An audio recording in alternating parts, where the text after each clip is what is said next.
Hello, I'm Stephen RAICHLEN, joining you from my home in Miami, Florida, in the United States. It is a great honor for me to be the guest of honor of your food festival. I love Turkey. I love your people, your country, and of course, your amazing food. I've been to Turkey many times researching my books and TV shows. One of my favorite dishes on Planet Barbecue is the spicy minced grilled lamb known as Adana kebab. I'm often asked which country has the world's best barbecue. That's a little like asking your favorite child, but Turkey always ranks among my favorites. Turkey is the birthplace of two great grilled dishes enjoyed around the world, doner and shish kebab. Turkish people use live fire to create an amazing array of grilled breads, meats, vegetables, and yes, even grilled desserts. I'm sorry I can't join you in person this year at the Adana Food Festival, but I'm delighted to join you virtually. Teşekkür ederim and grill on. I remember with great pleasure my visits to your beautiful country to research Turkish grilling for my book Planet Barbecue. Here are some scenes from my research and my travels.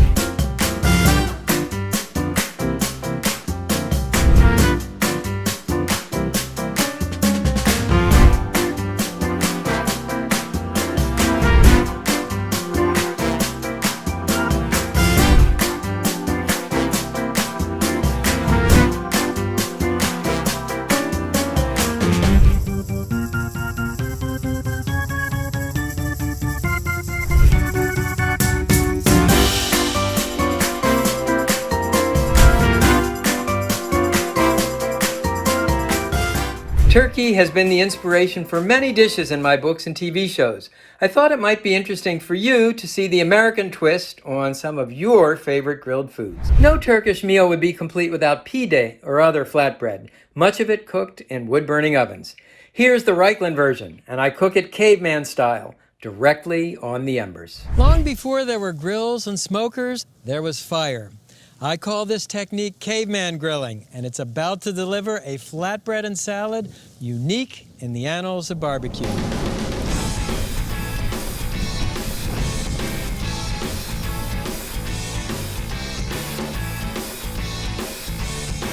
First, the salad. In Spain, they call it escalivada, and it starts by roasting the vegetables directly on the embers. I raked out my coals into an even bed of embers. Now lay the vegetables directly on the coals.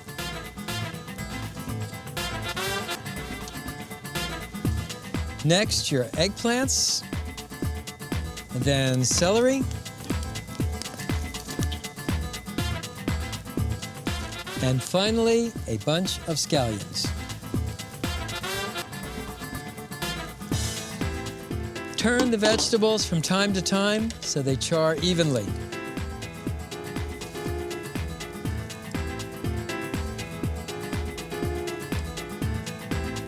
The scallions cook the fastest, so take them out when charred. Next, remove the celery. To test the eggplants for doneness, insert a bamboo skewer. When it pierces the flesh easily, the eggplants are ready.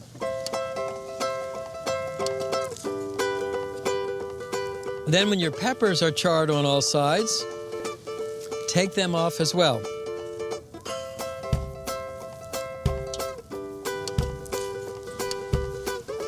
Use a bamboo skewer to test the onion for doneness. It should pierce the onion easily.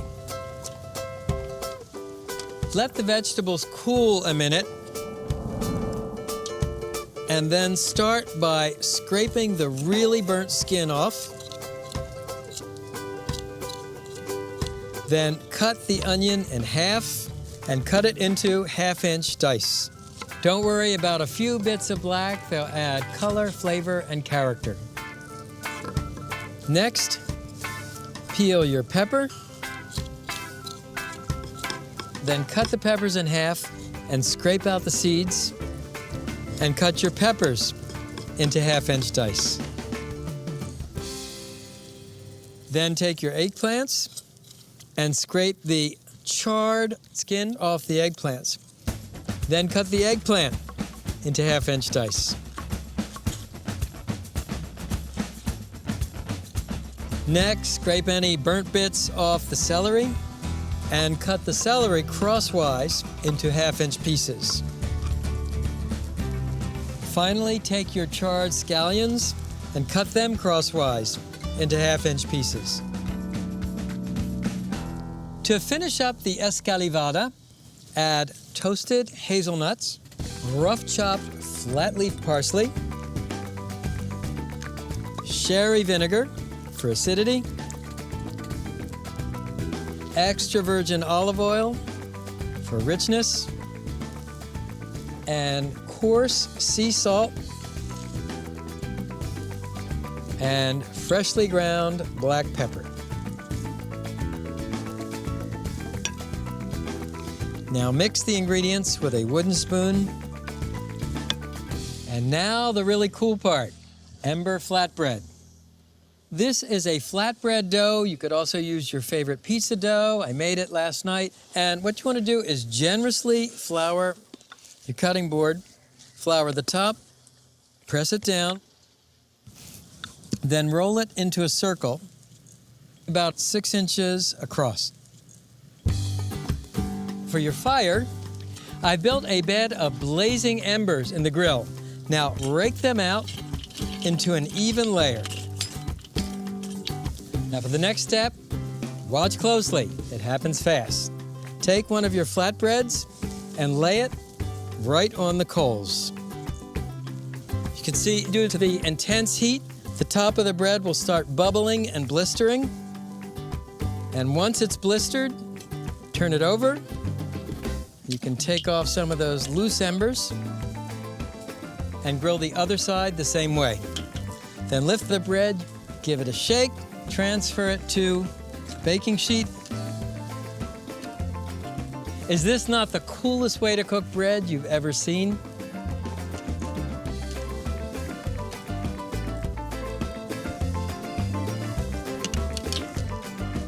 Then drizzle with a little extra virgin olive oil. Season with coarse salt. So here are your ember flatbreads.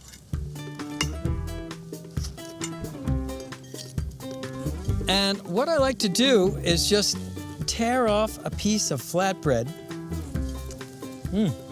It's soft and puffy like Indian naan. This really interesting smoky charred flavor. So then I'll take another piece and scoop up the escalivada.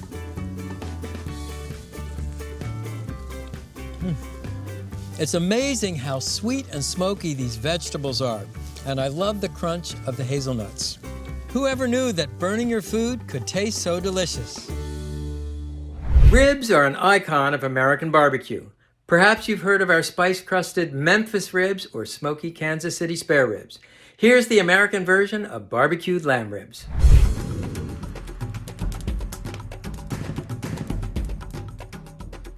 Here's an up-and-comer on the American barbecue scene, lamb ribs. They are super flavorful, very tender, and well worth adding to your repertoire. So, the lamb rib is cut from here on the sheep. It's roughly the equivalent of a spare rib on a hog. And the first thing you want to do is remove this tough strip of meat on the back of the lamb rib. Then turn it over and cut a crosshatch pattern in the top. This helps release some of the excess fat and crisp the skin. You might be wondering about this blue spot. This is the inspection mark from the USDA. Next step, make the rub. It's a variation on the basic 4-4 rub that is equal parts salt, pepper, paprika, and brown sugar, with one unexpected ingredient, unsweetened cocoa powder, a nod to Mexican mole. Mix the ingredients for the rub with your fingers, breaking up any lumps in the brown sugar. Now season the ribs on both sides with the rub. And you want to work nice and evenly.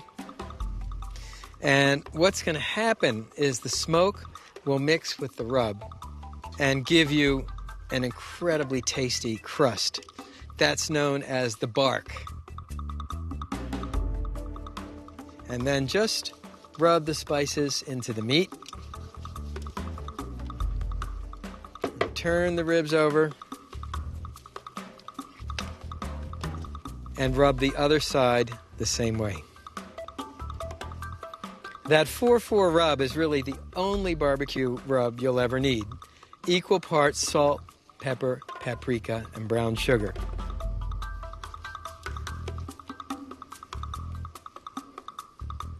Next, put the rubbed ribs on the smoker rack. And you want to position them fat side up, so the melting fat bastes the meat as the ribs smoke.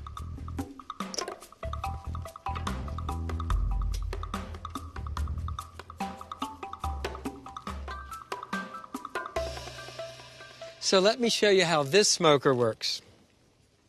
The fuel is these discs made of sawdust. I'm actually using cherry wood sawdust. And you insert the discs here in the hopper. The mechanism brings the discs down to a heating element which causes them to smolder at exactly the right temperature. And the spent discs drop into a bowl of water. You use these controls to set the cooking temperature and the smoking time. It's fully automated. You can think of it as smoking goes high-tech. So place the racks of lamb ribs in the smoker and close the door. The smoking time is about 3 hours. While the ribs are smoking, let's make the barbecue sauce. It's a cherry cola barbecue sauce. It starts with ketchup, to which I will add cherry cola, Worcestershire sauce, steak sauce, liquid smoke, which is a natural product made with real hardwood, onion powder, garlic powder, and black pepper. Bring these ingredients to a boil, stirring to mix. Then simmer the sauce for 5 to 10 minutes. Okay, you can see the sauce is thick. It has a nice sheen. Man, it's tasty. Kind of a little sweet, a little sour, very aromatic. And the cherry cola will go really nicely with the cherry smoked ribs. Speaking of cherry, every hour spray the ribs with cherry cola. This keeps the ribs moist and adds an extra layer of flavor.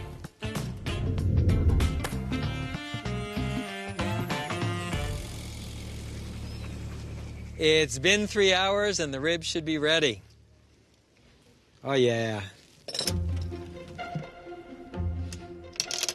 Take a look at that. Is that beautiful?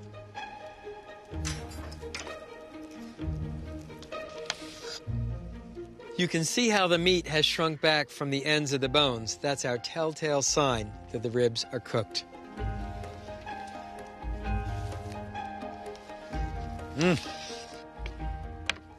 All right, you know the drill. Let's see how we did. Just cut the ribs.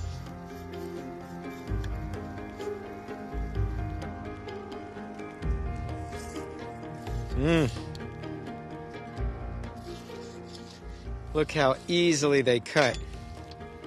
So let's try a little of our cherry cola barbecue sauce on the rib.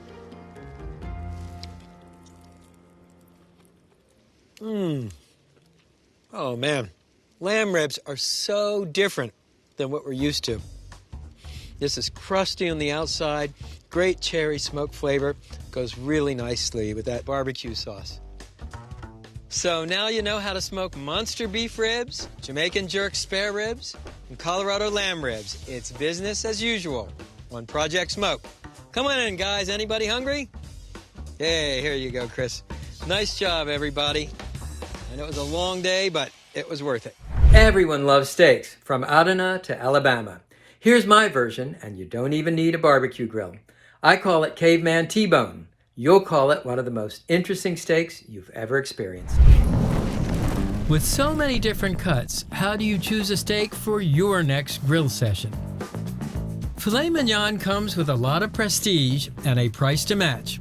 It's cut from an under-exercised muscle called the tenderloin. This makes it lean and tender, with a soft texture and mild taste.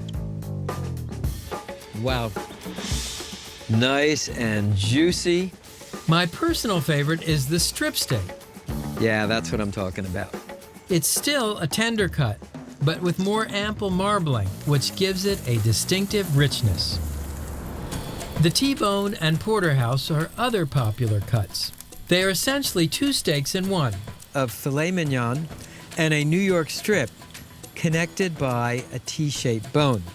T-bones and porterhouses give you the best of both steaks in one proteinaceous package. Rib steaks are individual steaks cut from the prime rib or rib roast. They are very generously marbled, and the meat is tender, buttery, and flavorful. Finally, the belly steaks, the hanger, flank, and skirt steak. Nice. These are tougher than the so-called noble steaks, but reward you with a beefy flavor that just doesn't quit.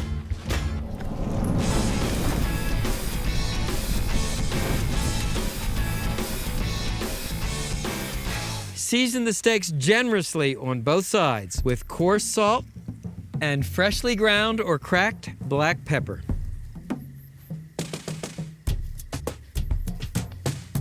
Why am I such a fanatic about coarse salt? Because the crystals dissolve more slowly than table salt. So when you bite into the steak, you get a crunchy burst of salty flavor. I'm working over natural lump charcoal, which I've lit in a chimney starter. Dump the coals on the bottom grate of your grill, and you must use natural lump charcoal. Spread the coals out into an even layer on the bottom of your grill grate, leaving about 1/3 of the grill cold-free. This is your cool or safety zone, and believe me, you'll need it. Next, fan any loose ash off of the coals. And now the really cool part. Take your T-bones and check these out. These are a full 2-inch thick. And lay them directly on the coals. Hey, I told you these were caveman T-bones. So what's the advantage of cooking the T-bones directly on the coals? Well, besides the obvious shock value, you get a surface charring, a crust, and a smoke flavor you just can't achieve on a conventional grill. And how do you know when it's time to turn the steaks?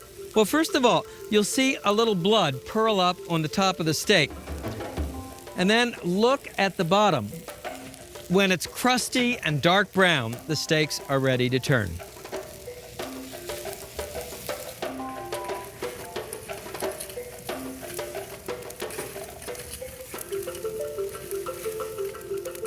Once the steaks are cooked and browned on both sides, what you want to do is lift them up and tap each steak to knock off any loose embers. See, there's a loose ember. You want to knock that off.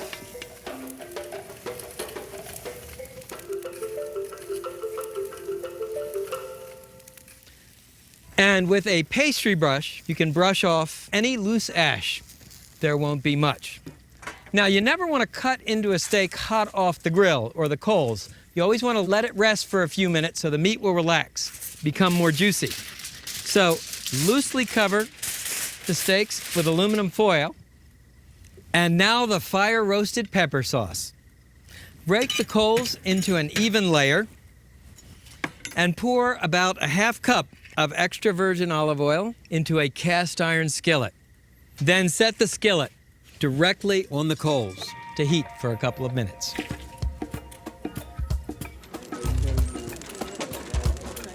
When the oil is hot, Add thinly slivered yellow bell pepper, red bell pepper, flat leaf parsley, and thinly sliced garlic. Return the mixture to the heat.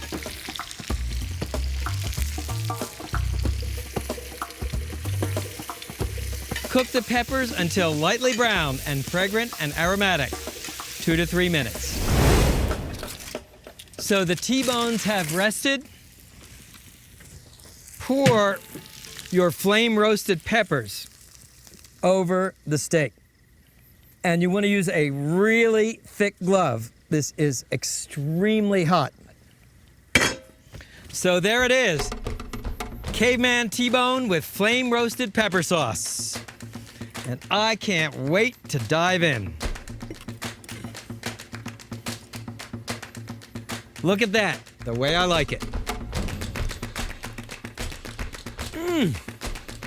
The smoky crust, the garlicky peppers. This might be the best steak on Planet Barbecue.